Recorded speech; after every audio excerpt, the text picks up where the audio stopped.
everybody, what's up? Got an interesting story about Dwight Howard. Dwight Howard has just been fined $35,000, 35 G's, for negative comments he's made about officiating. As we know in the NBA, don't want to say anything negative about the officiating. It's a no-no, you're going to get fined for it. Now, Dwight Howard is the back-to-back Defensive Player of the Year. Heck of a defensive player. And he was called for 22 fouls in 4 games against the Charlotte Bobcats.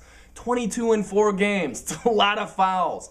He fouled out of the final 2 games, and he wasn't too happy about it. Understandably so. So, Dwight Howard went on his website and posted a few comments. This is what got him in trouble. This is what he wrote. I just don't see other star players getting called for fouls the way I get them. No star player in the league is out of games the way I am.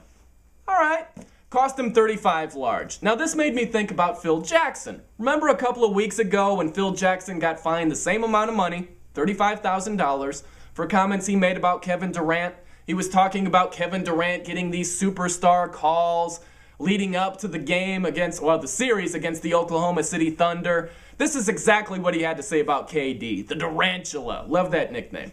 As far as the calls he gets on the floor, I think a lot of referees are treating him like a superstar. He gets to the line easy and often. Alright, now, 2 things I find interesting about this. The first is, when Phil Jackson says something like this, it's, oh, Phil Jackson, the Zen master, the crafty Phil Jackson, he's playing mind games. I say the same things. You can see videos of me saying exactly that. But when Dwight Howard or a player says something like Dwight Howard said, we don't say, oh, it's like a little Zen master in Dwight Howard, he's being crafty. We don't say that. We view players as more as complaining than campaigning, you know? Even though it's very similar. Both Phil Jackson and Dwight Howard are campaigning for better calls, more favorable calls. They're more similar than they are different, even though we react to them differently. Now, the second thing is, you think about people who say, why would players and coaches continue to say these things? They know they're going to get fined. I would say, why not?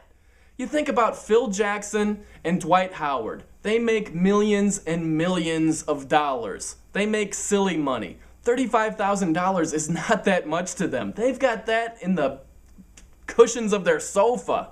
35 G's is not that big of a price to pay to maybe have some influence, maybe a very minute, small influence on some calls going your way here, maybe getting the benefit of the doubt there.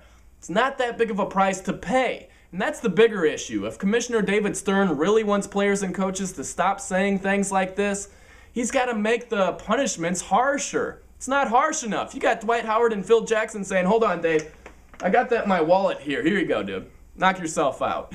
If he really wants this to stop, he's got to make the punishments more severe, or it's going to continue.